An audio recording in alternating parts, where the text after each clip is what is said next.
Coming to you from Final Third Cigar and Whiskey Lounge in Ingalls, Indiana, Indiana's exclusive Aladino Cigar Lounge. It's the Final Third Podcast.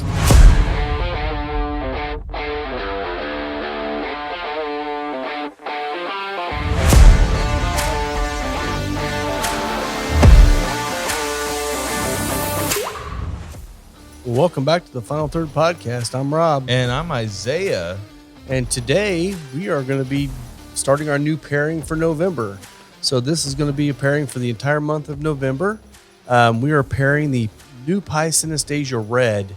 This is the second in the line of the Pie Synestesia, and it's delicious. It is delicious. I actually just smoked one for the first time last night here, and just absolutely wonderful. Yeah, but today, absolutely. our official pairing is going to be the newly relabeled Chattanooga whiskey 111. So this is a Tennessee high malt whiskey, just absolutely beautiful. It really is. You can't go wrong with it. You really can't. I mean, it's become a shelf staple here. We've got a lot of people. Well, and that's the thing. We've got a few friends of ours. You know, Scott J for one of them. He's a huge fan of Chattanooga. Actually, he might have been the one that introduced me to it. I don't know about you. Actually, Chattanooga 91 was one of it was the first bottle I bought on my 21st birthday. Okay. Of course, at that time, I was living in Nashville, and they already had their product in the Nashville market. Nice. And cannot recommend the lower proof offering enough. The Chat 111 now is more my jam, but for like people that are into things like Basil Hayden or Woodford, it drinks super smooth and sweet because it is high malt. There's not that rye content there, so just fantastic. But yeah, and that might be one of the reasons Lisa likes it so much too, because she likes those higher malts or single malts a lot more than a traditional blend. So, and also I didn't say this before, but this is another one of those cigars that came out this year in Sumatra. Yeah. And I was so disappointed with all the Sumatras, but there have been a couple of bangers this year. There have. You know, this one and the Aladino Sumatra have been two that we're selling like crazy already. And I feel like Sumatra is actually, this year's Sumatra has changed my mind on a lot of the Sumatras. Yeah. So I'm ready to get into this bad boy. Me too. I'm going to do the Colibri V-Cut. Not sponsored, but we're more than willing to take a sponsorship if you're listening. We do love Calibri's products across the board. Yeah, absolutely. You went with the straight cut. I've actually been playing straight a little bit more, you know. I'm not quite, spreading out the V as much as I was before.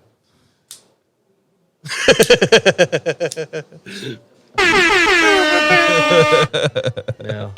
I don't know. I've just I go through phases where sometimes I want V, sometimes straight, but lately it's been mostly straight. Yeah. So let's get into the cold draw on this old. There is a really nice raisin quality. A lot of times I say fig, but it's like sweeter, brighter. Reminds me more of like a golden raisin. Yeah, and it's got that aroma as well of the barnyard aroma, not just straight up like manure, but more of just like the entire farm. Yeah. Totally. And I get a lot of that hay in the draw too, which, on the cold draw, this one, I would almost say, oh, this is going to be a nice mild cigar. Yeah. Because it's got a lot of those brighter things going on, but we know it's not super mild. We do indeed know that, which is something I'm happy about. Yes.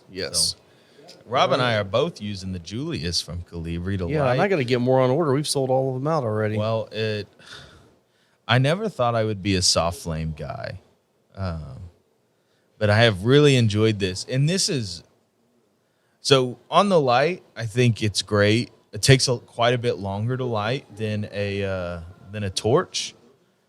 But really where I think it shines is the touch-ups. Like you let your cigar go out. It's a little bit concave in the middle just because of the way it burned. This is great for touching it up. And I like it too because, you can occasionally get a regular torch. And honestly, there's nothing wrong with either one of them. And they both work great. You're using the same butane. But sometimes if you're not paying attention, you have a conversation, you're just torching, and all of a sudden you look down, it's like, oh crap, that thing is Yeah. really, really torched hard. You can eliminate that by just kind of blowing out and getting rid of that char, but that's just one more step. And this one also being a little softer, it doesn't take the, when you relight or when you light at the beginning, it doesn't start to burn fast. It's just like more of a slow, steady, draw Yeah. right away. So on the palate for me right now, it is almost like an unsweetened gingerbread, a little bit of pepper towards the back of the palate, and then on the retrohale, it's still kind of almost gingerbready toast to me. Like it has some of that like nutmeg, that ginger quality, really heavy in the baking spices. It's got a lot of the baking spices. I will say in the retrohale, just in the sinus cavity, I get a lot of that black pepper, black and red pepper. Yeah. Not to the point of eye watering, but enough to where it's making my sinuses a little spicy. So Absolutely. So let's check out I said newly relabeled, the Chattanooga 111. Do you remember what color the label used to be on it? I thought it was just black and gray. I think you're right. Yeah. Because I know the bottled in bond is blue, but this is now yellowy orangey. It's a great look. It does look nice. It reminds me, because I think when the first Cabernet finished one was, I think it had that similar shape to it. Yeah. That one is the same kind of a design as the Cabernet. That's when I first got the box, and I'm like, oh crap, they sent me the wrong thing. And I'm like, oh no, it's the same thing. It on the nose, it might be the power of suggestion for me, just based on the label color. There's a lot of honey notes coming off of it for me. Definitely sweet. Honey, like definitely those cereal malts in Not there. heavy on the fruit at all yet. More floral leaning. Yeah.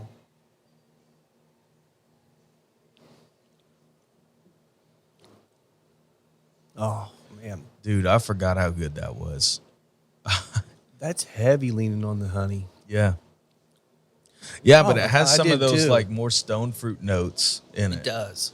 Not a super bright fruit, just that, you're right, that stone kind of fruit, a little more subtle. And just a little bit of spice towards the back of the palate. And it just lets keeps it's on proofy. building. And the mouthfeel on this is spectacular. It really is. Very viscous. I'm just going to say this once and say this now. Come into the shop, try Chattanooga Whiskey 111. Yes.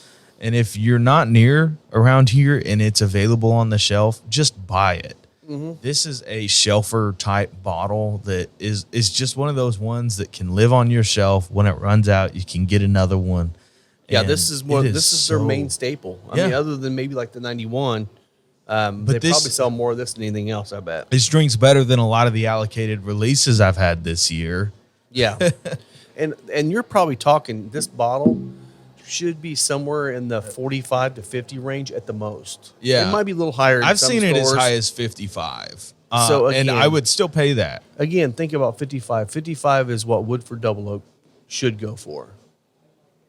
Yeah. This, and nothing wrong with Woodford Double Oak. It's delicious. This You is can't special. touch. I really can't think of that many bottles over 100 proof at that price point right now. Honestly, right now, the only one I'm thinking of is maybe the Old Forester 1920. Those two are in Yeah. that same price range, Yeah, they and are. both of them are uniquely different, but perfectly delicious. So, wow, that was kind of poetic. Yeah. Uniquely different, but Unique. something delicious. I don't remember what I said now. Differently different. Yeah, whatever it is. Yes. Oh, man. Oh my goodness. We're going to get into this a little bit later, but we did get in Garrison Brothers. This is the Balmoria. But I've been reading up online about this, and this one has won a ton of awards, being double oaked, and I'm really excited to try it. I recently fell in love with Garrison Brothers down in Texas and Florida, and not cheap stuff, but so far the first two bottles I've had of it have been absolutely freaking delicious. Yeah. So Yeah. we may be getting more of those. They're going to be a little higher dollar pour, especially on the But bourbon those bottles side. are like over $100, Oh, closer to they're- the 150 mark. Yeah, aren't most they? of them are Yeah. over 150. Yeah. Yeah. But it's worth it. It is really good. previously I had heard a lot of things that were kind of up in the air about Garrison Brothers, just based on their price point. Yeah. But I think it was from people that didn't appreciate Texas whiskey. Right. It is distinctly Texas whiskey. There's no doubt about it. It is. But it's probably the best expression of Texas whiskey that I've had. Well, and that's the thing, now that I've been getting into more and being down there in Texas and trying them, dude, Texas is making some killer whiskey. Yeah. I mean, Still Austin and Balcones and Iron Root and these guys. I'm like, man, there's some great ones. And there was even a couple of smaller ones down there at Crowder Barrel that it's kind of like, a lot of the ones that have been coming up in Indiana. They're young, but they're going to be good. And that's kind of what I was noticing on several of those as well. Well, and the thing that Texas has going for it is the climate. Yeah. Well, I guess it's both going for it and one of the things that will stifle Texas. Well, and that's why wasn't it Balcones that created the climate control rick house so they can actually adjust it up and down. There's a lot that have climate controlled rick houses, even in Kentucky. Really? Okay. Buffalo Trace has a warehouse that's completely climate controlled that they will put their products that are going to age longer in. So they will pull them from the regular rick houses when they taste good, and then they will let them sit in the climate controlled warehouse until they meet that age requirement for whatever special release it is. Okay. Old Forester does temperature controlled, but they do rapid aging through it. So they will heat and cool like crazy for those. Well, and doesn't like a lot of the do that? Didn't you say Makers did that for like the cellar age? Makers, yes. I'm not sure it was totally temperature controlled. I think it was just underground. Okay. So it would be the equivalent of thing. like Jason Fruits having a pole barn out back, aging barrels in there, and then pulling them in at the 6-year mark. Okay. Yeah. So just to go back on this too, this is our pairing that's going to be for the entire month of November. Yeah. You are looking at what is that, $25 before tax, 25 plus some tax, $26.63 with tax. Yeah, so this is For like this pairing. an around $17 cigar here. Yeah, $17.39, $10 pour. Yeah. So it's definitely a good pairing that's not going to break the bank. Well, I mean, honestly, if we were doing this one, you'd be looking at another $20 on top of it, just because that's a high dollar pour. Yeah. So, we're trying to. We would love to keep a lot of our pairings in that $20 to $30 range at the most, because we want to offer some of the best stuff. But occasionally, we will offer a budget pour and a budget pairing. Yeah. I would tell you right now, doing either the Glitch or the McAuliffe Black with a pour of JTS Brown, Be fantastic. I mean, you're talking what, $12? Yeah. $13, something like that. No, That McAuliffe about Black $13. shocks me Dude. how good it is for the price. And it's just good. It is just good. Well, and that's the thing. It's an $8 cigar. Like, but I say good for the price, and it's like, it's just good. it's just good. If that were a $12 cigar, it would still be a great cigar. It is. But it's $8, and Right. that means you can smoke it every day. Yeah. So going sip to smoke, it just sweetened that, like, what I'm perceiving to be gingerbread in the smoke. And then going back and nosing the Chattanooga 111, all I get is like some really strong clover honey. It's like you just opened a jar like fresh from whatever local beekeeper Tell you you, got. going from smoke back to the sip, I'm getting a heavy honey, but almost like dusting the top of the honey with a little bit of cayenne pepper just to give a little spice. And I love doing that. It's hot honey. It's a hot honey. Yeah. It's really tasty. Oh, that's and I'm really not getting cool. as much of the pepper on the retrohale now on the cigar. No, I'm now not that either. we're slightly into it. Yeah. So we kind of talked about it a little bit, just mentioned the state of allocations, and that's been something that we've talked about quite a bit. Yeah. But I found this article this week. It came out from thebourbonculture.com. Okay. And this is basically, it's more of an opinion piece than anything. But I think, oh man, I didn't even check to see who the author was. But the guy who wrote it, he has some really good research and really has done his homework here. And this is addressing a Mid Winter Nights Dram Act 11. So Okay, so let me, before you get into that, the one that you and I tried against our Starlight was the 10. 9. 9, okay. 9, yeah. And if you remember that, we picked our Starlight pick over that, and everyone went nuts. Everyone's Yeah. like, you can't be right. No, that's not true. I'm like, Yeah. it really was. Yeah. So I'm anxious to hear about this one. So the article from Bourbon Culture is called "Why You Shouldn't Pay Secondary Price for High West Midwinter Nights Dram Act 11." So it starts off with some history of a Midwinter Nights Dram. Really, where it got its notoriety and fame was when they had this like 15 to 17-year-old Barton Rye. Okay. So that's what they had sourced, and that's what they are originally putting in those barrels. Now, this article assumes that they are somewhere in that 4 to 7 year mark now with High West distillate.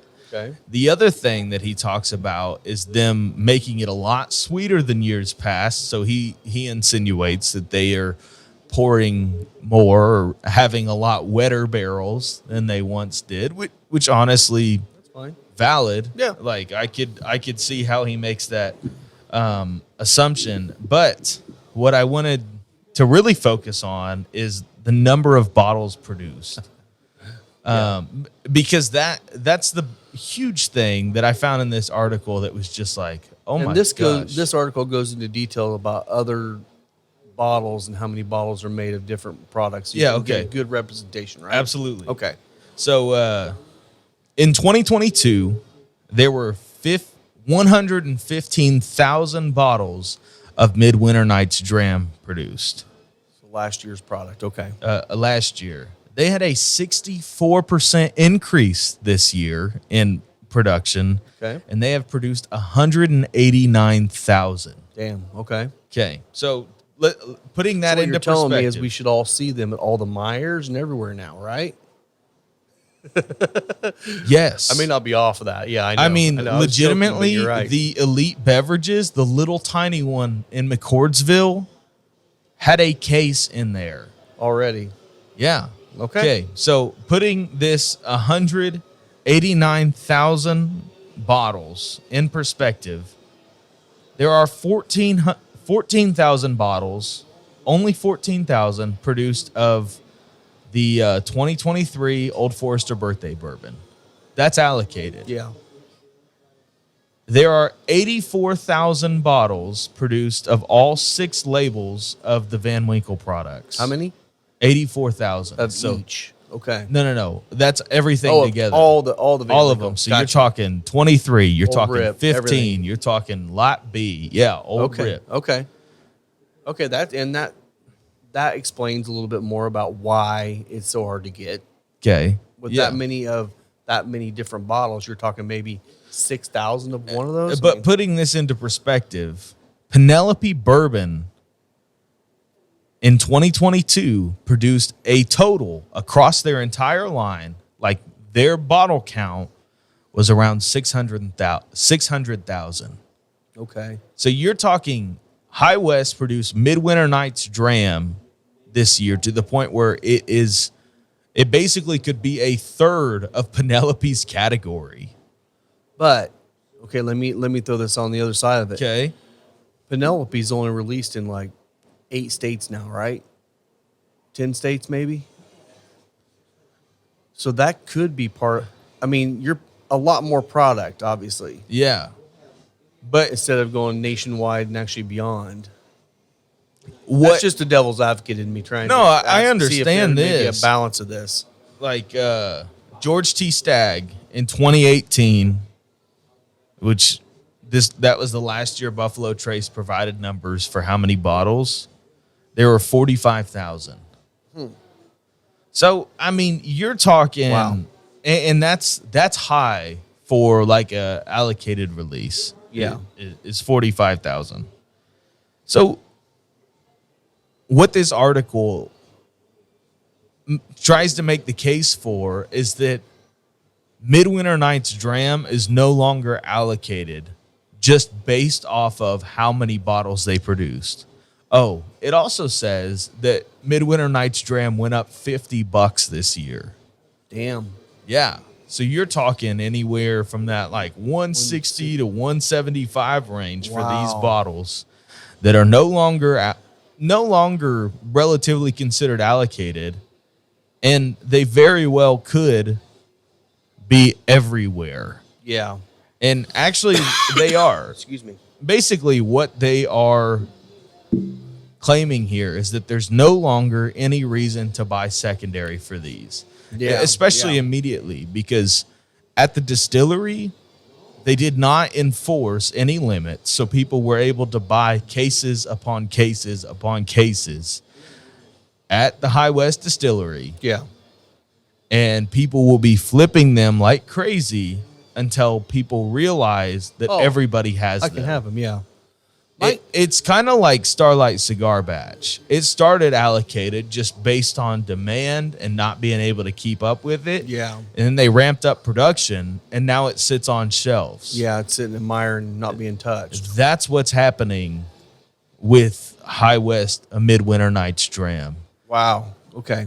See, and that's my issue with, after you and I tried 9 on the show, that would be my issue with just going out and buying that bottle, because I would not spend $170 on the 9, or even $120 on that 9. I wouldn't either. And I did. So this one I did buy it for MSRP, and I would just say that, and I wish I didn't. Yeah.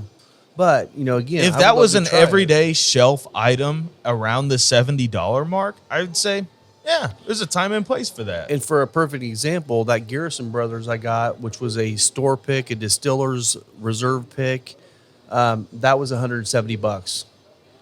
And I am not disappointed at all in that bottle. So I don't have a problem spending money on a bottle that's delicious. Yeah. But again, after having that experience with that one, I'd be afraid to actually buy that unless I already had a pour of it.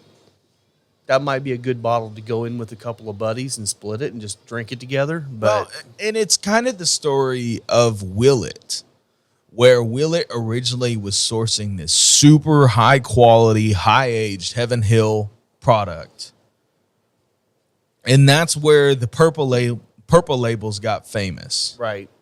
And they were charging $10 a year. You'd get 16-year-old Heaven Hill single barrel in a Willet bottle with a purple top on it, and you'd be paying $160, $170 for it. Right. Now they're putting out Willet's own product, like an 8-year purple top. Yeah. And I saw one at Big Red for $279. Yeah.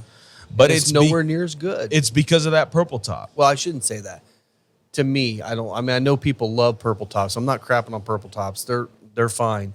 But that one that we had, the Weeder, it was good. I don't like spending that much money on it. And it's just not, it's not what they made the name on. Right. It feels like a bait and switch, like with Midwinter Nights Drams. Like the first, I think it was up until Act 7 that they were still using that high-aged Barton Rye in there. Yeah.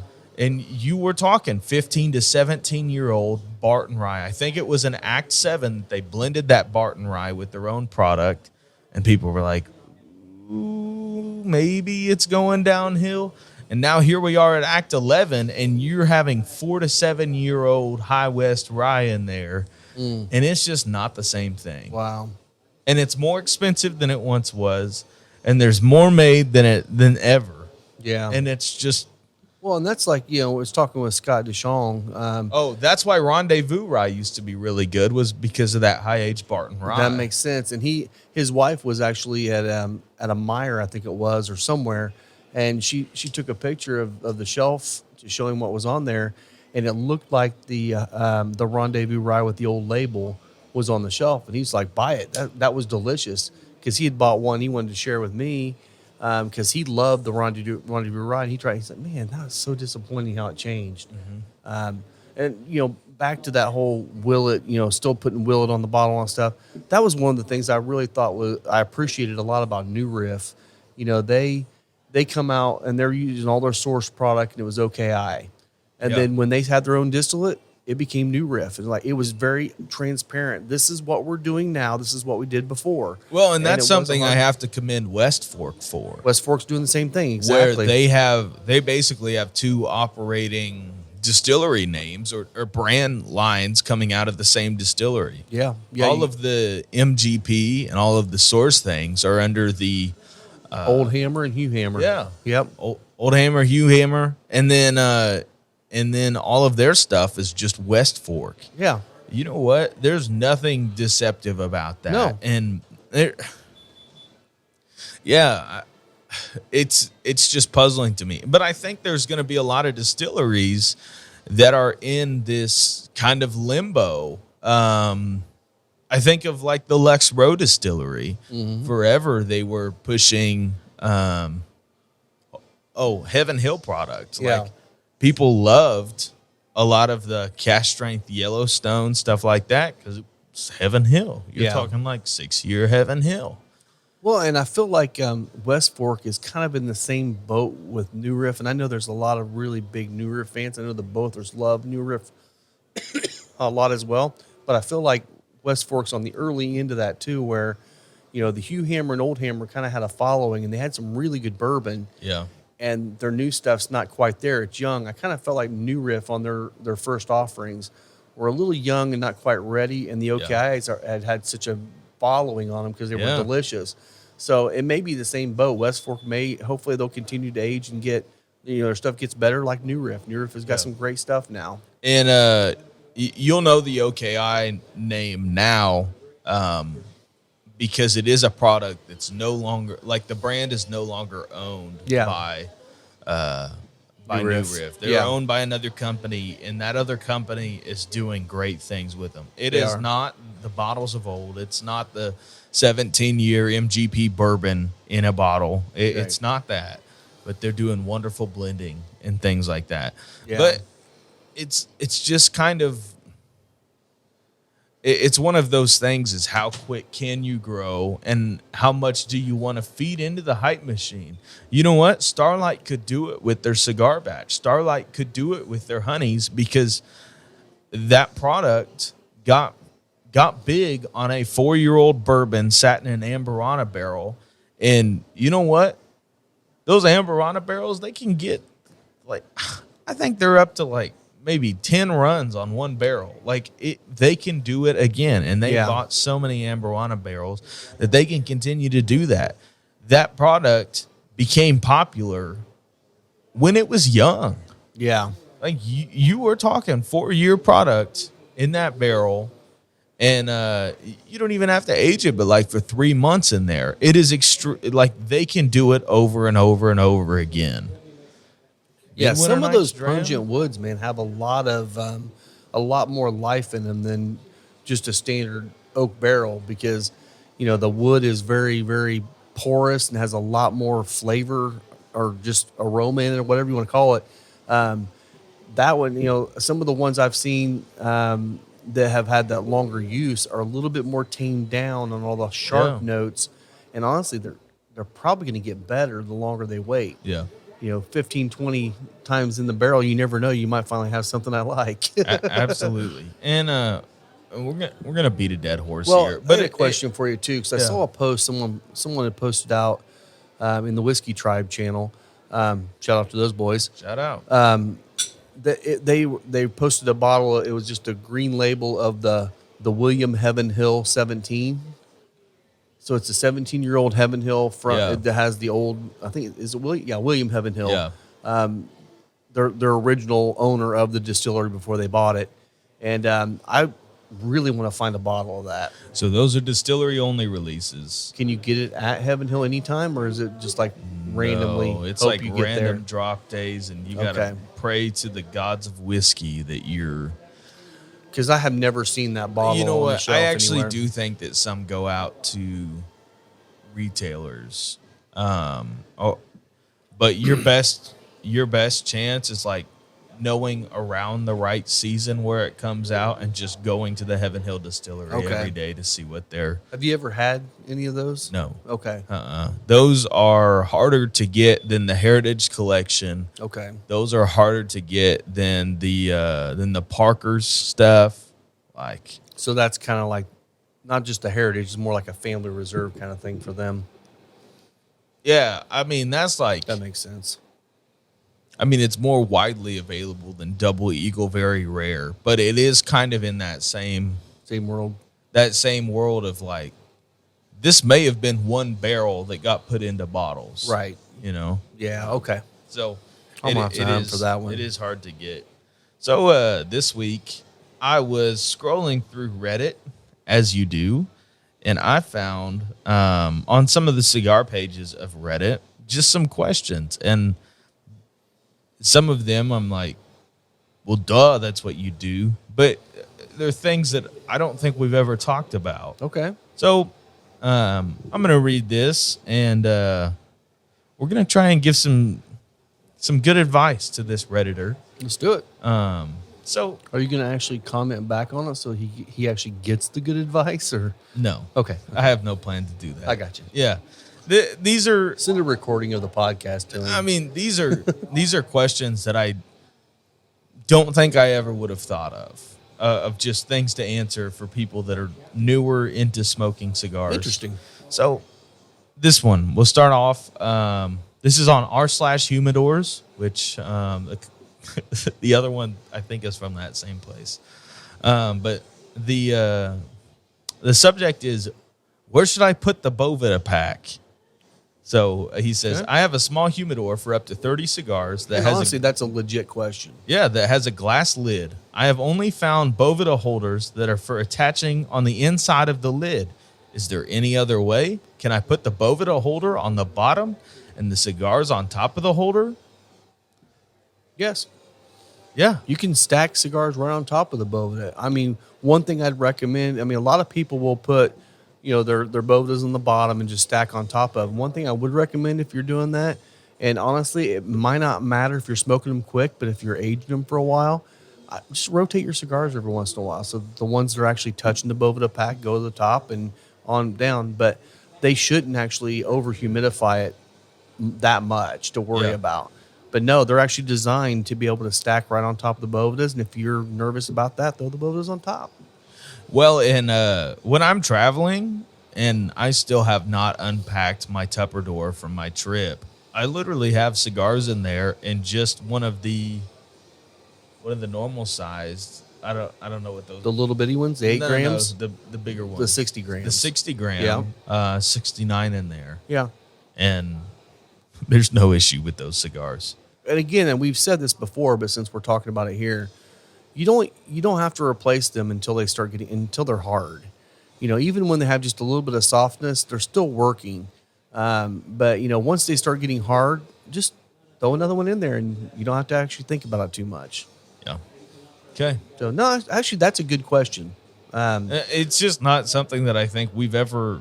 I've had people ask me that before, and I've just said it, but I don't think we've ever said it on a broad scope before. So that's good. So another one from r/humidors, we have a humidity question. So he says, my problem is kind of the opposite to the one most people have. I have a very nice Drew Estate 150 capacity humidor. He goes on to tell the story about how he won it. And those are some really beautiful humidors. Yeah, he said it seals very tightly. I have a Bluetooth temp and humidity sensor in it, so I keep it closed. This is my long-term storage humidor. I have other humidors for sticks that I'll be getting out on the regular basis. Now then, the problem that I have is my humidity in the 150 unit stays around 80% with my CIgar gel humidifiers in it. And combined, they are only rated for 100 sticks. My smaller humidors stay at around 85 to 90% with a small humidifier in them. Ouch. My question is it okay to not use a humidifier in a humidor, as counterproductive as that sounds? He says, here's the thing. The humidity stays about an average of 40 to 50% during the day and 75 to 85% at night here. Every day and night unless it's raining. Okay. So I've only been smoking cigars for about 5 years, and everything I read talks about having a humidifier in the humidor to maintain the right humidity. Do I need it? Two options. Okay. One, stop using beads. Unless you're in an area where you're staying, like in the winter in Indiana, we're dry. If you're I would also say for like places like Phoenix, Arizona, or you're in a desert Canada, climate. Yeah. whatever, places that are drier, beads are fine because they're going to be putting juice back into your humidor constantly. If you have a change like that in humidity, the daytime's not going to give it enough time to actually equal out to the nighttime. Yeah. So use Boveda or get you an electronic humidifier that will only put humidity in when it needs it. Yeah. So if it's sitting at 80%, it's never going to put humidity in the air of that humidor until it needs to. So what'll happen is it'll slowly, gradually get back down to wherever you like it, somewhere between 60 and 70%, wherever you like that. Depending on your temperature, honestly, you can be in the low 60s if you're warm days every day. Yeah. But get your but once it gets down to that point, you set it to say 65. It will not kick on until it hits 65. So it's naturally drying him out to the proper, and you're not actually doing it fast. Yeah. Those are my two options. And if you're in that area, I would almost recommend doing a 62 or 65 at the most Boveda pack. Yeah. No reason to go up to 69 or 72 in that climate. So, because I'm thinking that boy's got to have a hard time keeping the cigars lit. he really does. 80%, 80 to 90%, even in your short-term storage humidor, is too. It's just wet. too much. Too wet. Your cigars are spongy at that point. I mean, think about it. So if you go outside, you're sitting outside, and it's 80% humidity, period. And you're sitting out in it, you're sweating. Yeah. It's just too much moisture. If you're reading a book out there, all your pages are sticking together. Yeah. It's the exact same thing with tobacco. It's not gonna want to stay lit. You're gonna be constantly relighting it. And honestly, I know most cigars now you don't have to worry about beetles because of the process they go through, but some don't do that process. Yeah. That's where your beetles are gonna start coming active and start eating away at your cigars, especially in your long-term storage. That is, if you're doing long-term and it's at 80%, there's a good chance that maybe one of your cigars in there's probably got a beetle that's active. Yes. Keep your cellophane on if you're doing that too, because beetles can't eat through the cellophane. Seriously. So what Rob just said there, don't use cigar beads. I think you can use them, but it has to be a drier climate where you have to continue to have humidity put back in. Yes. But it's not going to pull it out as easily. I don't think they pull out at all. Unless they're dry.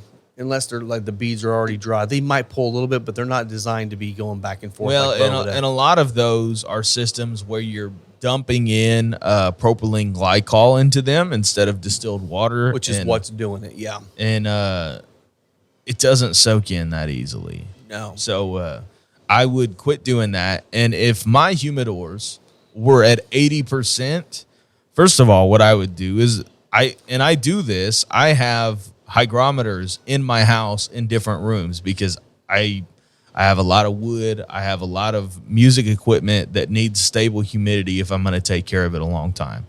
But I would check one of those hygrometers and see what my house is running at. I know right now, today, my house is at 52%. If my humidor was running at 80%, you know what I'm doing? I am opening it. Or take it out, period. Yeah, I'm just going to open and let it go. Open it up and let things settle down. One thing I will say is opening it in a drier climate, you don't want to have quick transitions. But I think if your cigars are in cellophane, that helps. You'd be able to do it. It does help. But just like temperature. Temperature is not a huge deal until you have quick changes. Yeah.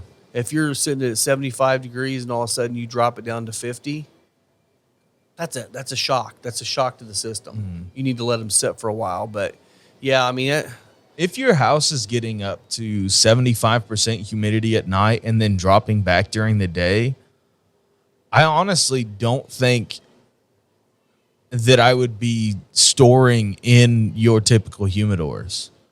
I think you'd be chasing humidity way too much, and you would need some sort of dehumidification system. You know what? This may be the only time that I recommend one of like the winter humidors that are active cooling and has the airflow. Yeah, so they make a lot of humidors now that, and none of them will tell you this, but they will. The ones that have a drain plug in them are active cooling. It is literally doing the same thing as your AC unit or just a refrigerator. Yeah. As it cools the air, it pulls out humidity. So that may be the only time that I could see using something like that. I mean, up until this point, I've given everybody who's been like, hey, what do you think about this one? That's a hard no, because you're going to be fighting with that. But in a climate where your humidity, where you'd have to fight with it, that may be the only way to regulate it. Could be. In a long-term humidor solution. And the other thing about those, like the Winters and the New Airs and all those were never designed for cigars. Those are wine coolers that they converted. And there are some of the companies out there that are actually designing them to be more for cigars. Yeah. Which I'm glad to finally see that. But again, a lot of times, I mean, I don't want active fan pulling air in from the outside constantly, because it's going to work harder. Yeah. But again, like you said, with that kind of an environment, you might need that airflow to kind of balance it out. Like I know Rob and I both have a New Air at our houses, and those do not have a compressor unit in it. They have basically the equivalent of a computer fan that keeps the air circulating inside of there. Yeah. You know what? That's okay sometimes. Yeah. But really, I think that would be good in a long-term humidor solution. Like, you are looking to do aging and you don't want to touch it. Like, you crack it every couple months to check on your humidity, whatever. Well, and that was another thing I was thinking when you were talking about that. If your humidors are reading 80% or whatever, the first step I would do is check your hygrometers. Yeah. And make sure that they're accurate. And you can go online and look up the test, but it's literally a simple test. You get a Ziploc bag, you get a pop bottle cap filled about halfway up with salt, and then just wet the salt to where it's wet, not soppy, but wet. Bag it up, and by the next morning, it should read 75%. If it doesn't read 75%, say it reads 76%. Well, you know you're 1% off on your hygrometer. If you have a hygrometer you can calibrate, great. If you don't, you just know this is always reading 1% high. Well, and if you didn't have one that you could calibrate, I'd hope that it's one of, like, it's white or something like that. And I would just make a Sharpie mark on it and wouldn't worry about it then. I know Boveda also sells kits to calibrate hygrometers. They do. But it's super simple with stuff you have at the house. It really is. It really works fine. But it is one of the things. I mean, being in the 80% range, you'd be dealing with mold. You would have, in a climate that sounds like that. Like, it sounds like it sounds like Florida. I don't know where he's at. I would guess Florida, maybe California, someplace like that where it's a little bit, I'm going to say tropical, but, Florida's not tropical, but it is closer to that environment, like to the Caribbean and Cuba and stuff like that. And you know what? Maybe you don't need a humidity solution at all. Like, just keep them in their boxes and check it before you smoke. I know that in a lot of the countries where they make cigars and they smoke them, they do not have humidors. They don't really in Miami. No. I mean, going down to Aladino, his office, he's got all of his cigar boxes sitting on his desk, and you grab a cigar and smoke it, and it smokes fine. Yeah. They don't even need humidors down there, but we do up here in the north. We do, because or we have if you're cold in winters. Arizona or something like that, you do. And I will say, on the other side of that too, if you're in New Orleans or Houston where it's crazy humid during the winter or summer and just normal humidity during the winter, yeah, you might need some dehumidification. Yeah. So it just depends on where you are too. It'd be interesting to find out where he is to be getting a swing didn't from say on 40 there. to Yeah. 75% in every day. That's I mean, genuinely, that makes me think of the climate down in Florida where you just get one 15-minute storm and the humidity just skyrockets. it could be something like that. We had that same thing when we were in St. Lucia a couple weeks ago where it would be like, it would probably be mid 60s every day, and then it would rain for like 5 minutes, and it was so hot that it would just go to near 100% humidity. Yeah. Well, that's cool. Those were actually good questions. And again, if you guys ever have any questions about any of this stuff and you want us to talk about it, I will say one thing. Are you doing a good job of reading comments if anyone's commenting on stuff? Yeah. Okay, good, because Yeah. I'm not doing a great job of that. So Yeah. if you do have any questions on anything, period, cigars or whiskey or whatever, let us know, because Yeah. if we don't know, we'll look it up and figure it out and let you know. Comment on Instagram, or could they email you? Oh, yeah, they can email us. Yeah, so- Yeah. Rob@finalthirdcigar.com. Yeah. In an email in the subject line, just say something like "for the podcast." But if you have questions like that, literally don't feel like it's too stupid. We just answered a question about where to put a Bovida pack. Yeah. But again, it's if just you like- have the question, I am sure somebody else has the question or has had that question in the past. So Well, and that's why, a lot of people, when they go into a cigar shop for the first time, and if you don't know how to cut or light a cigar, those of us that have been smoking forever, it seems kind of silly. well, it's like But if second you do it nature wrong, to some extent. if you do it wrong, it's gonna change your experience. And it's like with everything. Once the guy now learns you can put a Bovida pack anywhere, he's never gonna have to ask that question again. no, It's like once you learn it, you're good. But don't ever feel like you shouldn't ask. And if you're going to a shop or a lounge that makes you feel stupid, stop going to that shop or lounge. serious. Because that's what this is all about, is educating people so that they can enjoy the same things that we enjoy. So yeah. Yeah, I mean, literally, there is no question, nothing that's too dumb. I saw a post this week that some guy was like, I finally found a non-infused cigar that I liked, and his picture was of an acid Cuba Cuba. Yeah. It was just like, you know what? I'm glad you like that. Yeah. There was a lot of people that told him in a very mean way that is definitely infused. Yeah. But you know what? That's his cigar journey, and if that's what he likes, do it. Should you have access to better information? Yeah, like I'm kind of glad people corrected him. They could have been a lot nicer about it. Oh yeah. Though. Well, and I feel like in this world right now, especially with younger people getting into cigars, very few, even probably in the last 20 years, very few people started their journey with a non-flavored cigar. I did. My first one was the Acid Blondie. Yeah, I smoked it in a hot tub. And you great can go- cigar experience. Well, there's a reason why those are all at liquor stores and gas stations, because that's where I bought it. Was Yeah. the liquor store. and it's like, you can get you a cigar, smoke it and try it, and you're like, oh, I kind of like this, and then the journey begins. But there's nothing at all wrong with any of those cigars, and if someone's telling you there's something wrong with them, it's really them, it's not you. So Yeah. I mean, they are just perpetuating what's bad in this industry.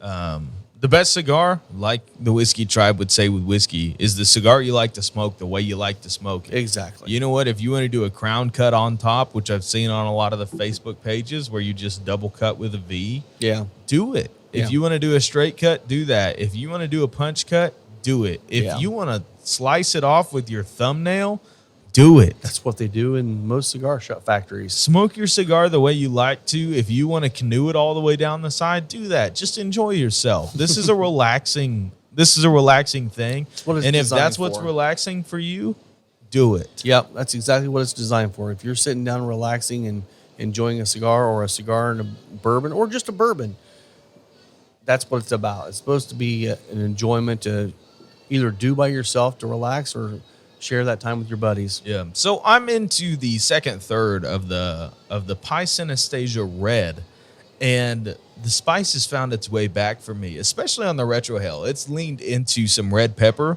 Yep. On the palate, it's not quite peppery spicy. I think of it more of like a hot cinnamon, Okay. like a red hot sort of thing. I'm just getting close to the second, third now, and this is one of those cigars that if you really are paying attention to it while you're smoking it, you're gonna have several transitions. Yeah. You like after the first maybe half inch, it got nice and mellow, and then you're like, oh, this is gonna be a mellow cigar, and then it's like slowly ramps back up, and it takes you on a little bit of a journey, which is nice in a cigar.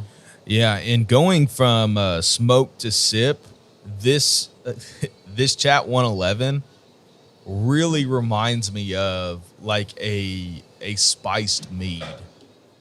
Like the baking spices carry over from the cigar, and it's just that Still the rich honey, and it's thick on the palate. It is. I forgot how nice and oily this whiskey was. Yeah. It's- No, I'm 100% with you. I'm loving I still it. get that almost like a cayenne pepper powder on top of honey. Totally. That's nice.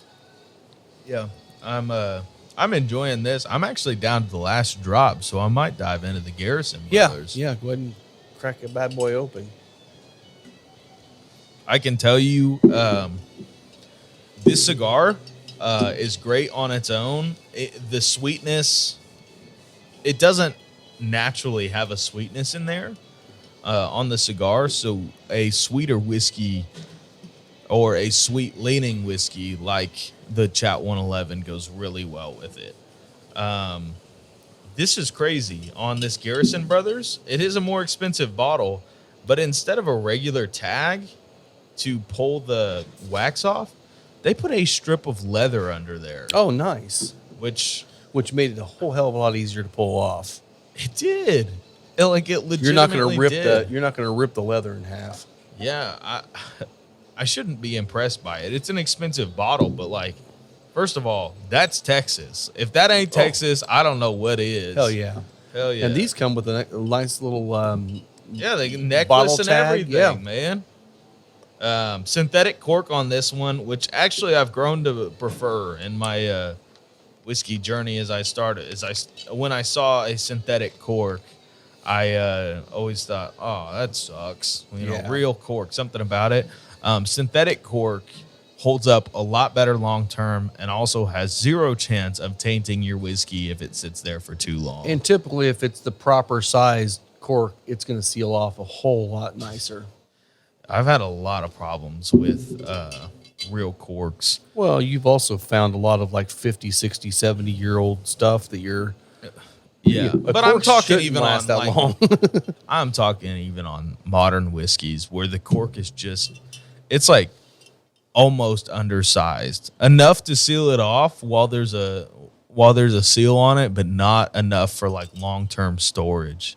It's like the bottle gets down just a little bit too much and the cork dries out just a bit and it's just loose. Yeah. I've noticed there was a run of Hard Truth bottles that came out last year where the cork just got loose too quickly. I think they fixed it.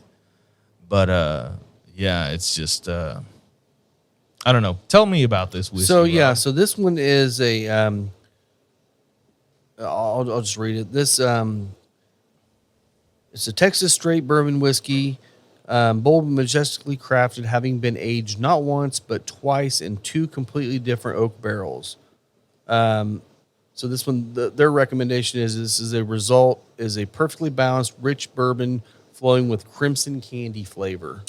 I don't know what So the Crimson Balmoria, Candy is. I'm not sure either, but this won the 2022 San Francisco World Spirits Double Gold, and that's a big competition. Yeah, it is. But yeah, so it's 115 proof, and you can see it. It's dark. It's got a really nice darkness. It doesn't say the age, so I'm assuming it's probably just 4 years.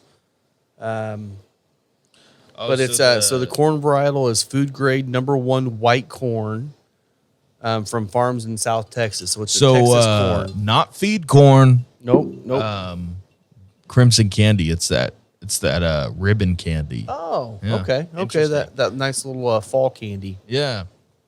So on the nose, it's very maple syrupy to me. Yeah, There's maple. There's also a corn presence. It's like you made a maple syrup butter and put it on a cornbread muffin. You ever have those root beer barrels as a kid? Yeah, I can Reminds see me of that. a root beer barrel. Yeah, totally. Oh my gosh, it is super dark too. Oh my God. Cannot believe that's 115. So, okay, I will tell you, it's oaky. It is root beer oak. But where the C923 was The over back of the medicinal, palate is like sarsaparilla. 100%. That's exactly where I was heading with it. The oak actually plays nice in it. The flavors are still good. It's not the tannic oak. It's the flavor of oak, which we dig. And this stuff is still dripping off the glass and heavy and viscous, even more viscous than that Chat 111 was. Okay. So on the back of the palate, as this finishes, it hits like a sarsaparilla, a super root beery note. Yep. And then as it hangs and you start breathing on it, it's fennel or black licorice. Yep. Yeah. Yeah, I mean, it definitely feels like it wants to be in the absinthe world. And not you guys that don't like black licorice will still be able to enjoy this. That is a particular flavor note that I just had to pull out of this. It's really good. Super viscous on the palate. That is delicious. I can't believe I'm just now starting to get into Garrison Brothers stuff. Yeah, it's like black pepper oaky, ton of root beer, and then it just finishes with that sarsaparilla. And with the cigar, it pops all the baking spice notes out of that cigar. It tones down on any of the sweetness we were getting, but all the baking spice notes and still that little bit of black and red in the nose. Yeah, it kind of dried out like the sweetness of the cigar. Yeah, it did. Just because this is so inherently sweet. Yeah, I let my cigar you need go to get in out. here and try this. This one is special. I also think it's a good introduction into Texas whiskey if you've never had any. Like this is I don't know about introduction because the price point. That's the only problem. at a bar. At a bar, At a for bar, sure. you'll be able to taste this, and if you've had enough like Tennessee, Kentucky, a whiskey, you'll be able to say, "Oh, I kind of understand what they're saying when they're saying this is distinctly Dude, Texas." I'll tell you what would be a fun little journey would be come in here sometime, and if you're looking for hanging out for a while and you're going to have 2 or 3 pours, and you don't mind starting with a low proof, going to a higher proof, start with the Yellow Rose Yeah, and get you a nice, and that's a Kentucky whiskey, more fruit forward, flavorful, sweeter, and only 80 proof. Jump to the Balcones, yeah. and then jump to this Garrison Brothers. Mm-hmm. And you're going to see a journey of Texas, what they're doing down there. And that really gives you a wide You range of what's just said going Yellow on. Rose was Kentucky. It's Texas. Yeah, Texas. I'm okay. sorry. I meant Texas. Yeah. Correct. All 3 of those are from Texas. So it'll give you a good opportunity to see what's going on in Texas across the board.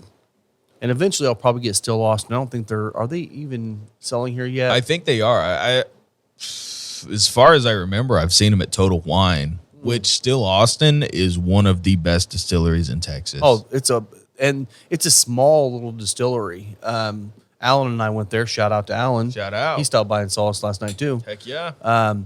And he actually brought Lisa a barrel or a big red pick of the True Blue from Balcones because that's one of her favorites. What a homie. I love Dude, Alan he's Hill. amazing. But he's actually honestly the one that really got me into Texas whiskeys. Yeah. Just because he's brought Lisa and I both a bunch of samples of different Texas whiskeys. I don't know if the dude travels down there a lot, but I know he's down there a lot. He travels I don't a know lot. I'm not sure what all he travels down there for, but yeah, I mean I will say one thing. It's different than Kentucky bourbon. Yeah. It's different than Tennessee whiskey. Yeah. It's just it's its own animal, and it should be. It should be its own animal, and it is. And they're Well, doing it's a great just job. like the Colorado bourbons are Oh, different 100%. than Kentucky. Yeah. I think Indiana and Kentucky have similar enough climates and agriculture Yeah. that we can get pretty close. Like, Yeah. there's a lot of similarities between Indiana and Kentucky. We're just a lot younger in the game than Kentucky is. In well, Indiana. I mean, not when you consider places like MGP. Well, yeah, I know. Yeah. But I'm talking about all the craft distillery. scene. Yeah. But Yeah. you go down to Texas, it's a completely different climate. Their agriculture's different. And they're somewhat new They are new to this scene. game. I'm sure they've been making whiskey for a long time, but to really get the accolades they've been getting, they're probably new to the last maybe 10 years of really making great product. Yeah. It's amazing.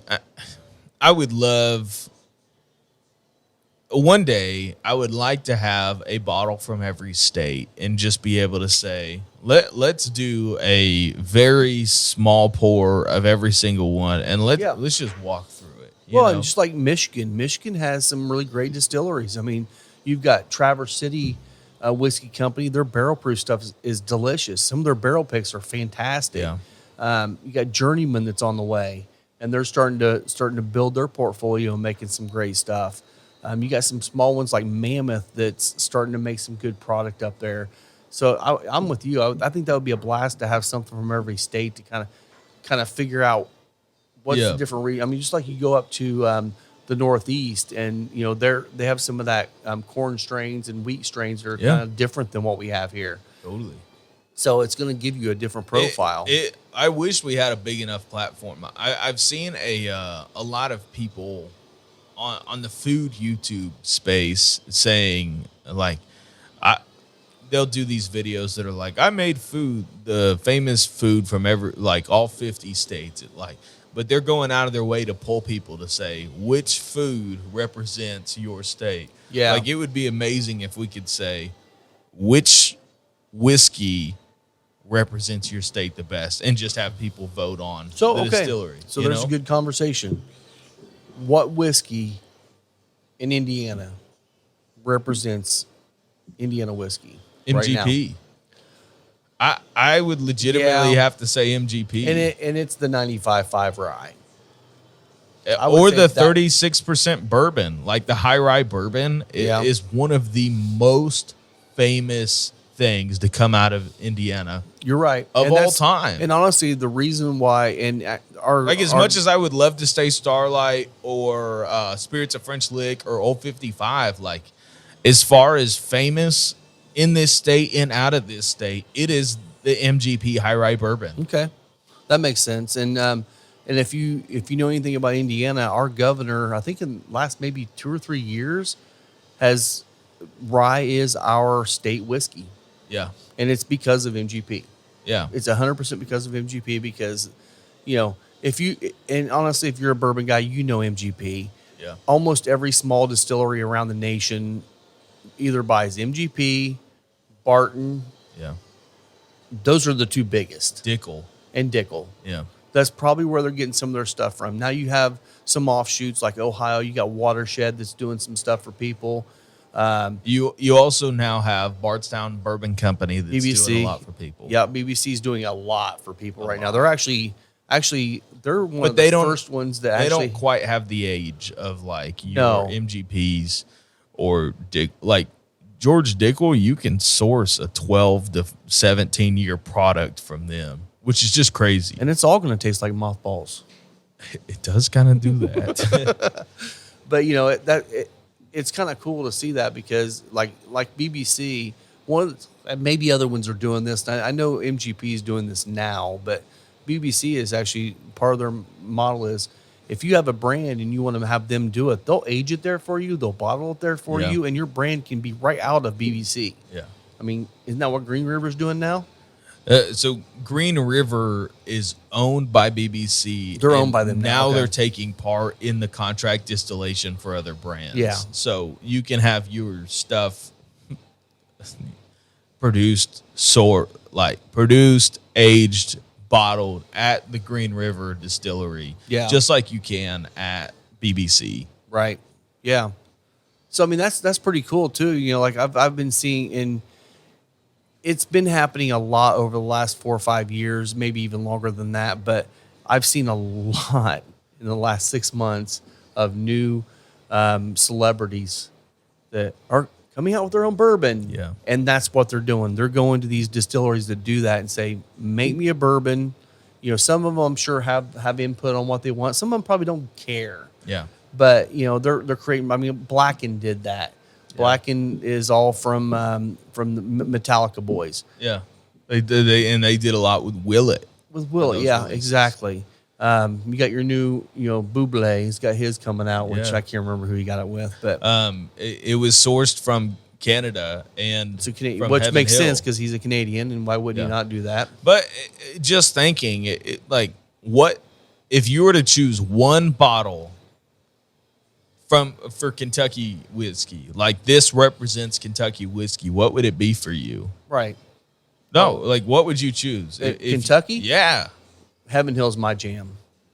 I would have to agree. And I would love say Heaven Hill. Heaven Hill bottled in bond. Oh yeah, I would say. and I would even take that one step further. I would say the new Heaven Hill bottled and bond. Yeah. Because I love the old, but the new one, just a year older, is a totally different animal now. It is. And honestly, it's worth the jump from $20 to $50. And those have been sitting on shelves at Meijer Yes. everywhere. And if you don't Please have one get of those, get one. Just get one. Those- Don't buy one on secondary. There's no need for that. If you see the Heaven Hill blue and white label, Just get it. 7-year, buy it. and maybe buy a couple bottles because you're going to want them. And I will say another thing too with that is the JTS Browns or the JW Dan or any of those like Heaven Hill bottle and bond, lower age statement bourbons, you're going to pay 15, 20, you know, somewhere in that Yeah. range for them. Buy those for your cocktails because they're good by themselves. But then buy the Heaven Hill bottle and bond as your Sipping. pour, Yeah. and you're still only going to pay $50 for a really great pour. Yeah. But Meijer, it's Heaven at that Hill's like my jam. $44 range. So it's For Heaven Hill bottle and bond, 42, 44. it's a hell of a price for that bourbon because that bourbon, Yeah. I find myself going back to that a lot more than I used to. I mean, for a whiskey that represents Kentucky, I either have to say that or Henry McKenna 10. yeah, I mean, and still- honestly, you could even say Buffalo Trace just because they have such a name and everyone knows them. Buffalo Trace is not typically my jam, except for when you get to like the Stag Junior and some of that stuff. But I would have to make the argument that Heaven Hill, like the general flavor palette of most Heaven Hill offerings, is closest to traditional. Kentucky. I agree. That nuttiness in there is something that carries through the Beam catalog. Yeah. And some of the Old Forester offerings and even some Mictors still have that Yeah. nutty quality that is just like, this is Kentucky. Well, and saying that too, and throwing Beam in the loop here too, you know, you can't throw a rock at any distillery in Kentucky and they don't have a Beam influence. Yeah. They all have had either somebody from the Beam family or Yeah. someone from the distillery that's been a part of their distillery.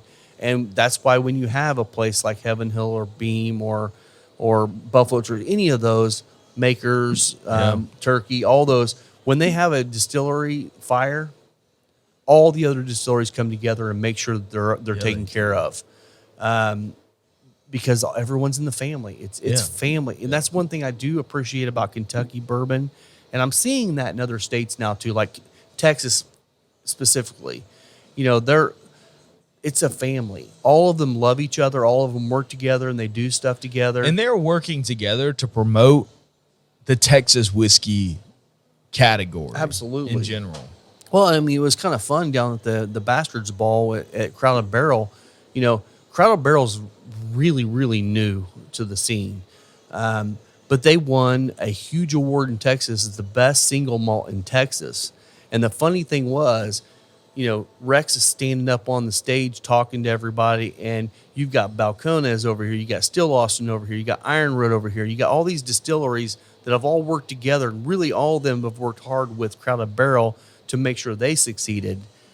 And he's out there just saying, "Hey guys, we won best single malt." You know, and the funny thing is, they won the best single malt, and the guys from Ironwood were the ones that actually smoked the grains for them. Yeah. So they all work together Yeah, because they're all it was trying to a create something. And it was just more of a collaborative like, thing. look what we did, and by the way, look what we did. And I thought that was pretty special. Yeah. So we would say a bottle like Henry McKenna 10 or Heaven Hill bottled in bond for Kentucky. Yeah. What would absolutely. you do for Tennessee? Tennis, you got to go Jack. Yeah. I mean, Jack what's Jack offering though? I honestly, I would probably say just straight single barrel. That's what I was thinking. Probably as the low well. proof one because it still tastes great, but it's a lot more palates. Yeah. For us, obviously, it's the barrel proof. Yeah. But even that new Triple mash. triple mash, Yeah. because it has a blend of all three of their mashes. But I think for something being iconic, It's in gotta be Jack. Tennessee, it's just gotta be Jack. And that's the thing, if you want to buy cheap bourbon and you're mixing with Coke or something, Jack number 7 is still probably one of the biggest selling bourbons for Cokes. That's why it's called Jack and Coke. I mean, Yeah. everyone knows it. There's Anytime actually I'm at a Jack bar- and Coke in a can now. Yeah. There's a reason why Coke you partner with Jack to do that. Yeah, I mean Jack and Coke or Beam and Coke. Yeah. those are your two things. Yeah. And Yeah, Tennessee for sure. And that's the thing is like you got Chat 111. They're from Tennessee. It's a different offering than traditional Tennessee whiskey. well, but and it still leads. if we into were those doing profiles. this flight, we'd have to say these are the iconic profiles Mm-hmm. from these states. Like these represent what other people in those states, other distilleries, are looking to do. Yeah. And that's one thing like with Texas. I would say across the board. Now I will say I love Garrison Brothers now.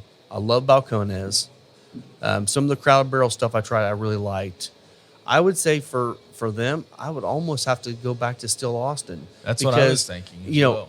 Yeah. now are there outliers of Balcones and Garrison Brothers and stuff that I like more? Yeah. But as a traditional bourbon, I feel like their profile is really good, and they work with Nancy Fraley, which has an amazing palate. Yeah. And she does barrel picks every month, and they sell out of those barrel picks every month with Still Austin. And I would say I would have to probably give them the nod on that one. They may not be the biggest of all of them there, but They have done the best for the Texas whiskey name across the states. yeah. And I would almost have to say Balcones is really close to them too. I would, but The only difference is Balcones' does a lot younger of. offerings burned a lot of people on Texas whiskey. Did they? Okay. Yeah. Because So I feel like Balcones alone across the board, they do a lot more different finishes, different product lines. Yeah. Still Austin's really more leaning towards whiskey, bourbon, yeah. Texas whiskey. And it's like, they don't do a lot of those outliers like Balcones did. One thing about Balcones is True Blue, one of the best blue corn whiskeys I've ever had, cast Yeah. strength. But you do the baby blue, it's not good. It's not great. It's too low a proof for Yeah. what it is. It's kind of like going back to to Jason's, sweet corn. The cast strength sweet corn was really good, but when he proofed it down to 80 proof, it was not drinkable. well, And it's it's just like it- don't proof it down. that sweetness still carries through, but there's none of the spice anymore once Mm-hmm. it's proofed down to balance it out. Gary, don't you worry.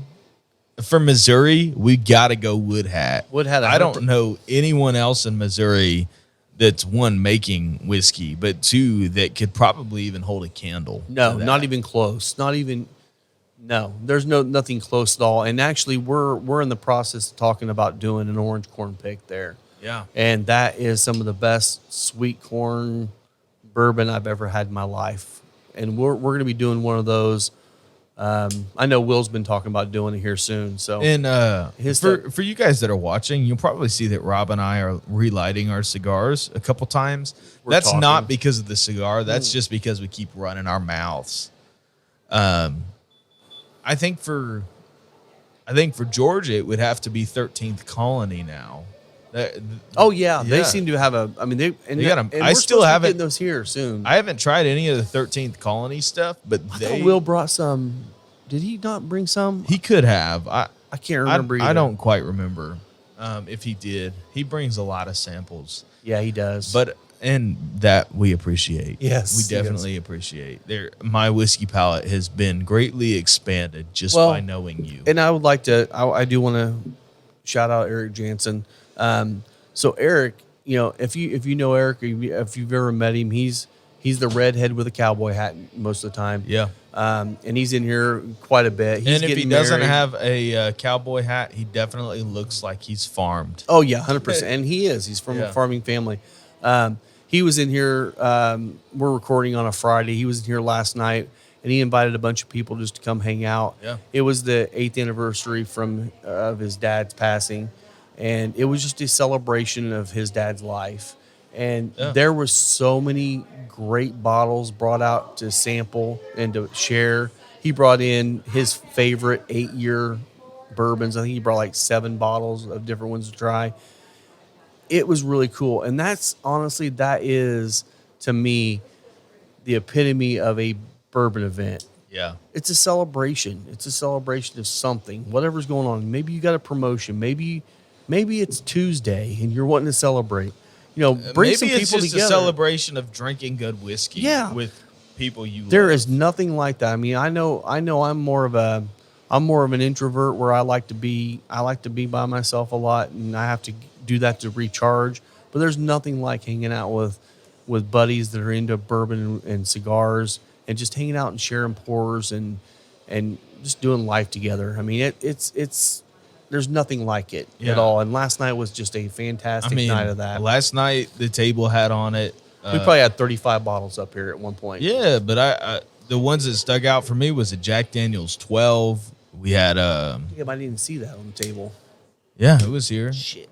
Maker's Cellar Aged was here. Which we both did on last show, and it was freaking delicious. So good. Isaiah sniped that bottle last night. Well, Will was kind enough to give that to me, and I thank you. I and that's can't the thing thank too. you enough for it. And that's a great point too, because Will bought that bottle because we've all been wanting to try it. He bought it.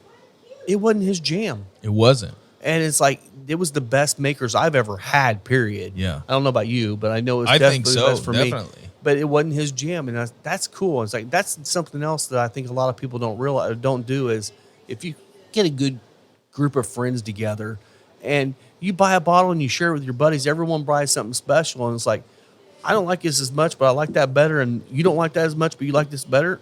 Swap bottles, man. Yeah. That's what the fun of this is. Don't Yeah. worry about the price points. If you like it, you like it, and just go with it. Yeah, I mean, my jam last night that I didn't even drink the cellar age because there was a little bit left by the time I got You're here. gonna that I baby the took. rest of that bottle. Well, and I know Isaiah Long, which he's been on the show before. Shout out to huge, Isaiah. Huge Makers fan. And if he hasn't had this yet, he's gonna he freaking hasn't, die. and I'm saving the rest of it to share with him. But he's the type that there's a couple stores in Nashville when they release Makers picks, he goes out of his way to buy them yeah. because he loves those stores' palate, and he also just is absolutely in love with Makers like I am. I have not found stores that have a similar Makers palate as I do here. In Nashville, there was Nashville Bourbon Social Club, MBSC, is in Nashville. They're a Facebook group, also a bourbon club. They kill it with their Makers picks. They had one called, I think it was like white chocolate, cinnamon truffle. Ooh. And they release them around Christmas every single year. And that's still one of those bottles that I just regret never being able to get one. Yeah. Like Bother's Makers pick that he brought in Yeah. and gave us a sample of on the show. Such a good Makers pick. Oh, that was the two we had. Yeah. Last show, wasn't it? One before last. One for Yeah. okay, yeah. No, that was good. I like that a lot too. Yeah. And that's something funny too. It's like we're sitting here talking about, the Kentucky bourbon. You got Makers and Four Roses fall in the same category for Yeah. me. They're more floral, and that's not my jam. But just like like any distillery, Four Roses. I don't drink a lot of Four Roses, but that what was it? The OESK. Yeah. From Elite Beverage I had, freaking delicious. Yeah. It was amazing. So you're going to find, from every distiller, you're going to find something in your palate range eventually. Yeah, I mean, I think about it the same way that I do foods. Forever, I thought I didn't like Brussels sprouts, and then I went to a barbecue place that did fried Brussels sprouts and with some sort of dry rub on them, and I was like, holy crap, I love Brussels sprouts. I'm the same way, man. Yeah. I always hated Brussels sprouts because you always had the boiled ones that are just like, ugh. But when they, like I'm bitter the same little way. cabbages, and then you, but that's the way I think about food. Is I just haven't tried the right preparation yet. I'm sure I will like something from this distillery. I just haven't had the right offering yet. I just haven't had Brussels sprouts cooked the right way yet that hit my palate. So some other states that maybe, Yeah, I mean, like Colorado. yeah.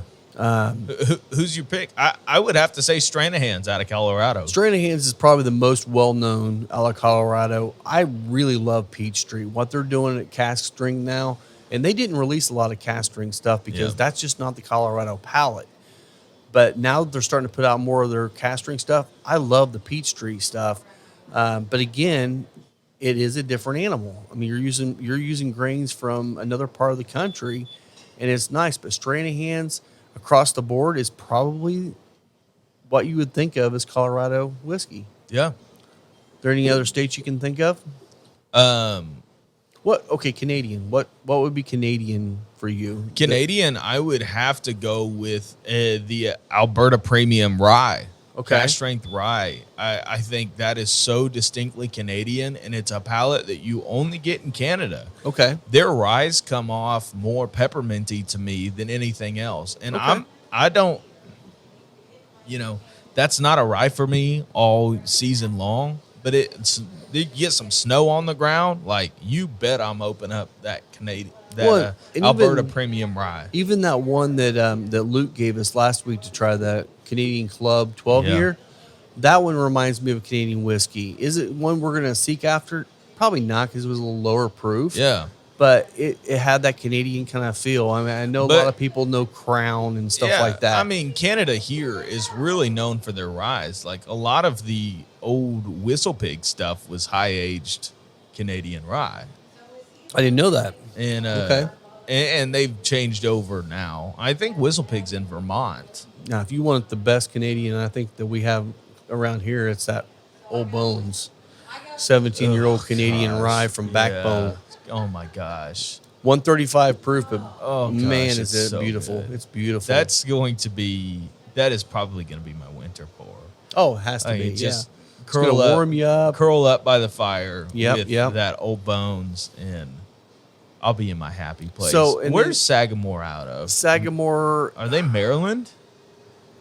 or New York? I got to look it up because whatever it is, they They're want it for Northeast. their state. Yeah, and they do for sure. I mean, if I'm looking at like Ohio, I mean, I think Watershed does a lot of good stuff out of Ohio, but they're very similar to Indiana, where they have a lot of younger distilleries that are up and coming. I really love High West. High West out of Columbus is or not High West, High Bank. Yeah. They're making some great whiskey right now, and I feel like they're doing it a little different to be an Ohio whiskey. Yeah. So Sagamore is out of Maryland. Okay. So Maryland. Okay. Yeah. So you would do High Bank for Ohio? I honestly right now I would, just because I love that product. It's so good. And also not for only, these other distilleries I that we're take that talking back. about, we are not talking about sourced brands. Okay, Eyes out of Ohio, I think that would be a great contender, but it is sourced. It is, yeah. Which, again, we say this all the time. There's nothing wrong with sourced whiskey. Nothing wrong. But for this flight that we're creating, a spirit that represents The state. Yeah. It's got to be there. What would you do? You've been to Michigan so much more than I have. And what would you do? Their scene continues to change. You got Journeyman. Yeah. You also have the Dragon's Milk stuff coming out of there. I will say that the Dragon's Milk cask strength is delicious. I would not put that as this is representing Michigan. Yeah. It's an off-flyer. I think it's very, very, very, very good. Even the original Origin Dragon's Milk, which was lower proof, I think it was it 100 proof, or maybe it was less than 100 proof. Yeah. It was delicious too. I would almost just because I really like a lot of their stuff, I would almost have to say maybe Traverse City. Yeah. Because they do a lot, and they also they also go heavy. And again, we're not flavored whiskey guys, but they go heavy into the whole Michigan thing, and Michigan cherries are freaking amazing. And they do a cherry whiskey there that's their number one seller, and people love it because they're making cocktails with it. Nothing wrong with that. But I bet that'd be a fantastic old fashioned. Oh, yeah, it is. I've had it up there Yeah. before. It's very, very good. But even their barrel proof stuff, old fashions are great too. But yeah, I'd say them for Michigan, probably for me. Journeyman's on the road up. They're making some great stuff. But I would say Journeyman, and you say this a lot, I feel like Journeyman's definitely more grain forward than what Traverse City is. Yeah. Traverse City is a little bit better balanced, but you're going to get all the grain notes out of every one of the whiskeys that you're going to get out of Journeyman for sure. Yeah. Illinois, I mean, I love the Whiskey Acre stuff. I don't really know of any. There's not any really big distilleries in Illinois. I would have no problem giving it to Whiskey Acres. Yeah. I mean, the it's stuff like, that they've come out with is very agriculturally focused. And I love that for an agriculture state. but the only problem with Whiskey Acres is, again, they're small, but you're in a state where there's not a lot going out. I mean, Koval might be the biggest distillery in Illinois, maybe. I don't know. But Koval sucks. But I'm not a big fan of Koval. I mean, I'm just saying they're I take bigger. that back. If you like Koval, that's great. Oh, yeah. I have never had a Koval offering. I've only had one. Yeah. So I can't really say much about their product, but I don't know. I mean, because there's this one called Stumpy's, which is out of like just east of St. Louis, and some of their castering stuff was really good, but they're more known for their flavored stuff. Yeah. Like their lemon whiskey and stuff like that. Yeah. Made for cocktails. Good stuff, but that'd be a fun state to see how things go. But Illinois is just like East California on their politics, and I don't know if there's a lot of laws prohibiting them from doing stuff. I don't know. But I don't know. I mean, are there any other states really kind of hitting the ground running right now? I mean, Georgia's starting to kind of come up a little bit. The Carolinas, some of the ones that Will has brought us from North Carolina have been really good. And it's escaping me the names of them. He even brought us a Louisiana whiskey that was fantastic. Yes. But I forget who it was. I can't remember either. Louisiana is another one I think that's going to be up and running here soon. Why not? You're already the party city. I mean, you might as well start throwing some good stuff out there. Yeah. I think it would be a fun thing for us to eventually put together a flight of these are states. Yeah, these are favorites. the states. Yeah. I would like if we're going to have to buy some more whiskey. Well, if we had a Patreon page or something like that, it would be it would be fun to like say, okay, here's what we're offering to our people. Like, here's an opportunity to buy a flight and do it with us. Like, even on a live stream of just say like, let's run this flight together. Like, you and I probably would not be drivable at the end of that. No, that'd be a fun day. And that's one thing too. I know we've actually been growing the page quite a bit, and a lot of people from other states are coming in. If there's a distillery you love out there, in your state that you love us to try, put together a couple little 1 or 2 ounce little bottles and send them to us. Reach out to me and I can send you an address or something like that. We'd love to try some other distilleries around because, not all of them are distributing to our state yet, but after Will introduced us to Wood Hat, Will is actually part owner of a distribution distributor, a liquor distributor.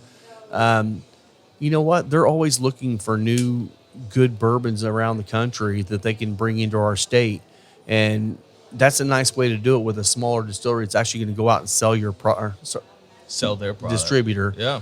To sell your product. They'll come out and do it. I mean, Frey Ranch is getting whole bunch of publicity right now. Absolutely, they are. And we saw them. We had a little a tasting here one day of Frey Ranch stuff. It was good, and I think they're starting to get notoriety. I think there's a celebrity that's working with Frey Ranch right now and doing something too. Yeah. So- well, and out of Washington, you have a couple, but I think the one that's taken that that state by a storm has been Dry Fly out of Spokane. Okay, And I've heard of them. They're putting out a ton of single barrel offerings that are hazmat or around there.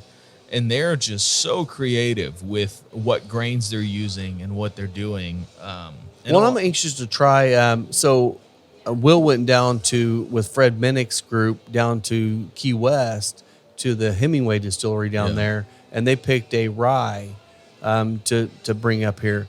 I'm anxious to try that because they fell in love with it. You know, obviously they're more known for their rums, the rums, the Pilar, Papa Pilar, and all that, Pilar. and which are great. They are great. They're great fantastic. rum, and we do have both of them or two of them on here. We got the sherry cask and the blonde rum. Yeah. And but I'm anxious to try the rye because it's again another one I've never tried. But yeah, I mean that's one of the most fun things to do is just when you're traveling, just pick, research a couple of distilleries. Just stop by and try their stuff because you never know, you're going to find maybe a distillery that you absolutely love. And typically, distilleries will have better offerings there than they do at liquor stores. So And a lot of them only release them at the distillery because they're small enough where they can't distribute. And that's great. I mean, that's why some of these distilleries we've talked about, they'll have special releases at the distillery because it may be one barrel. Yeah. And you're talking 120 to $200 bottles max. They're going to sell them at the distillery because they can. Yeah. I'm getting into the final third of this cigar. On the palate, the baking spices have really ramped up. They're becoming more spicy. There's a lot of red pepper on the retrohale. It is definitely full body territory. Okay. With the whiskey, there's just so much. And I'm on the Garrison Brothers right now. That sweetness really carries through and brings back some of that like spicy gingerbready qualities that I've been talking about. This cigar really is complex and changes throughout the entire smoke. It does. I remember smoking it last night and I was just blown away. The Osgener family stuff should not be slept on whatsoever. The Aramis that came out this year, this that came out, they're just wonderful. They really are. They are wonderful offerings. And for as small as the brand is right now, it's not going to be small long. No. I think they're doing some good stuff. And again, I think we might have said this before, but Osgener is the O in CAO. Yeah. And then they left there. This is now their new brand. They're not new to the industry by any means. No. And they've partnered with Crowned Heads, and they're doing amazing stuff. And They are. We're excited about that. One thing I will tell you is, so we here recently, it was actually just this week, Dirk released, and Dirk is Indiana Bourbon on all the Instagram and Facebook pages. But he also runs the End of Watch program, which again, that is a program that all the money raised on bottle sales goes to End of Watch, which is giving money back to families of fallen officers. And this last year has been brutal, man. I think there's been like 8 officers in a year, which is unheard of in Indiana. That's in just Indiana. That's unheard of. Usually it's no more than maybe 2 or 3 at the most. So he's been raising money on that. The latest one was a Hard Truth Sweet Mash Rye. And people are coming in here picking them up now. I think last time I checked, he still had a few bottles on his website to sell. And they're at a good price. How many? 18. So he's got 18 left as of recording. So by Monday, it'll probably be a little less than that. But $79, which is the normal price for a Hard Truth rye. Exactly. He's not overcharging in any way at all. But it's a barrel pick. And first of all, you can be assured that the palate that picked it is wonderful. Yeah, Dirk has a fantastic palate. His wife has a great palate. Yeah. One of their buddies was on that pick, and I was the other one. We had 4 of us on that, and and I'll be totally transparent. I picked a different barrel as my number one. This was my number two. The only reason I picked the other ones because I think it was a lot more complex. Yeah. But the one they picked was definitely more of a crowd pleaser. It's Yeah. definitely more for across the board, and it's delicious and it's been selling. And if you know Dirk, he always does an amazing bottle hanger tag to basically have a tribute to the officers. This one was for, I believe, all the state police that have fallen. It was 5 officers that had fallen last year in the state police realm, and he has a badge with all their names on it. I'm still happy to see that most of the pickups have been officers coming in that were able to get that to tribute their fallen buddies, And it's a great cause, and it's also a great way to get a bottle. Yeah. He's not cheating anybody. Nope. And you're not really paying charity prices for these bottles. Well, and I will tell you, a lot of people have been buying 2 bottles for the sole purpose of I'm cracking one and I'm holding on to one as a tribute. That's honestly the way to go with these tribute bottles. If you're wanting to save one as a tribute, always buy another one to try it because everything Dirk's going to pick is going to be good. Yeah. And so that's just one you need to definitely keep an eye on him. If you're not following him yet, do so. If you also go to their website, which we'll tag it on a lot of our posts too, or if you're in here, you can scan it. If you're looking for a place to just donate some money to a amazing They are a cause, 501c3. They're a 501c3, so you can write it off on your taxes, but it's also, you're contributing to one of the best causes in our state. You can do that. I know we're getting to the end of the year where a lot of people are trying to find those donations. That would be a great place to do your donation for the end of the year. So, definitely consider that because they're near and dear to our heart. We love Dirk and his family, but we love the cause even more. And the other thing is we're coming on the end of the year. If you are looking for a gift for an officer or somebody in that line of work, that would be an amazing thing to get them. Absolutely, even if it's not something that they're looking for as far as bourbon or rye, like just telling them that story and how even you purchasing the bottle supported a family of a fallen officer. Yeah, it's a magnificent gift. Well, and in this somebody. world we're in right now, I mean, you're starting to see a lot of the political crap on everything now, and you got so many of these political sides that are like, we went through a lot of defunding of officers in cities around the country and stuff like that. It's like, that's not the answer. Sorry if that's where you feel, but that's not the answer. There, of course, in any situation, in any business, in any line of work, there are assholes. Yeah. In every line of work.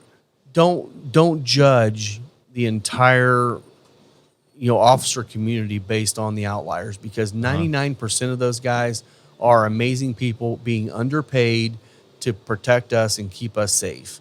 It's like we need to support that. So you can do that. If you're in here and you ever want to do it, we've got a scan code. You can go right to their Venmo page and immediately donate. Their website, he's getting ready to add a donate button. So we won't belabor that, but that's something we want to do. Also, we want to thank Derek. We do. Because we get so many people loving this table that we record on.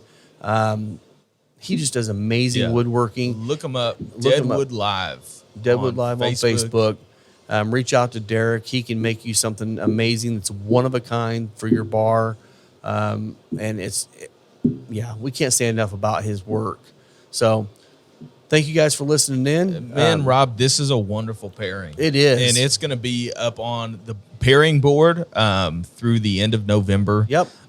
Check out the Pie Synestesia Red and give Chattanooga Whiskey 111 a try. Absolutely. I promise you, you are not going to be disappointed whatsoever with it. Nope. And it's wonderful. All the honey notes, all of the baking spice notes. Well, might be a perfect fall winter pairing as far as that goes. And just kind of a little precursor to next week, we'll probably be doing the Penelope Toasted Rye on the show. Heck yeah. We just got that in, so we'll have that on the shelf. We've got a Kentucky Owl up here. We've got the new Heaven's Hill or Heaven Door 10th year decade series. Absolutely. So those are coming. So you can follow me on Instagram at Final Third Cigar. You can find me on Instagram at the Whiskey Pastor. Thanks for listening in, and we will see you next week. Cheers. Hey, be sure to reach out to us. Please We're do. always there. Please do. Yes. See you soon. Cheers.